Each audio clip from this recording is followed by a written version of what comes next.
What is going on, guys? Welcome back to the channel. Finally, another luxury car to share with you. I don't do a lot of Lincolns too often, so this is a Lincoln Corsair. I've actually never really been in one of these before.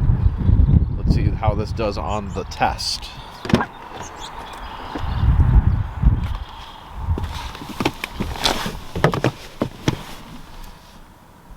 Not too shabby for legroom. Although I have to tell you, whoever ordered this car brand new with no sunroof should be shot.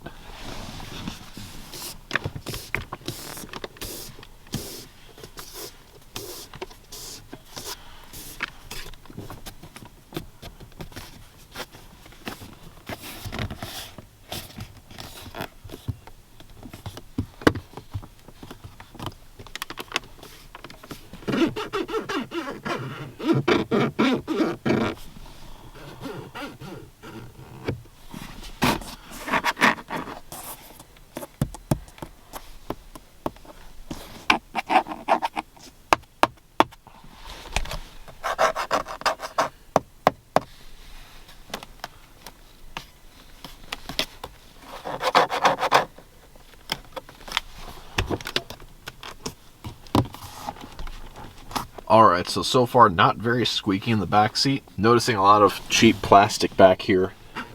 This material carries over to the front. It's sort of like a ribbon material. I can make music with my fingernails. Not sure I'm liking that, but I think the worst part back here is the hard plastic on the seat. I've actually never seen that before. So this is where the front of the driver's seat starts. And then this is just hard plastic, and then this is soft touch. Very strange choice in materials. Let's see if the front seat is any better.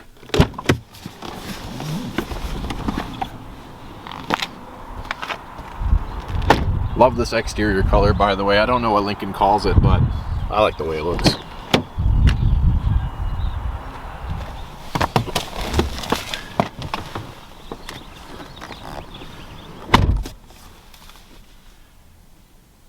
Let's get to it.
And now for the button test.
And now for the final button.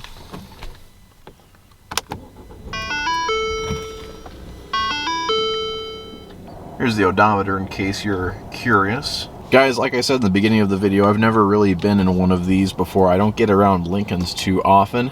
Got a mixed bag. I know it's a cliche thing to say for interior materials. So there's some good, some bad.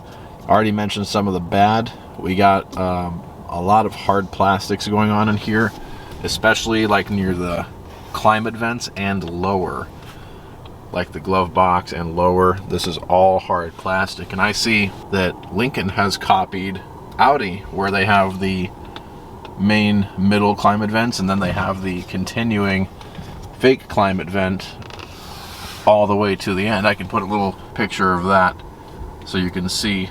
So this is kind of like a budget Audi Q7 in that regard, although this doesn't drive nearly as nice as the Q7. This is for a different kind of market, of course. Anyway, that was weird. I just wanted to point that out to you. But as far as the materials go, you know what? I missed a button. Jesus. That was loud. Cancel. Yeah, a lot of hard plastic going on in here. Not really digging that. And then the soft touch is a mixed bag. So we got nice soft touch kind of in this area, but then on these upper parts, like on the dash and stuff, it's a really cheap feeling texture. I'm not really digging that at all. So there you go. And there's no wood in here either. We have this material here. I can't tell if this is really metal or if it's just painted plastic. I guess this is the official trim. I don't know what that is. I mean, it looks nice. And then this feels kind of cheap. This sort of ribbed plastic. Don't like that at all. Why would they put something like that in a car like this? And then we have what feels like fake leather seats going on here. Doesn't feel too bad. I felt a lot worse. And then we have cloth headliner and cloth sun visor. Not too bad. Again, why would they order a car like this with no sunroof? As far as the buttons and switchgear goes, there's some good and some bad.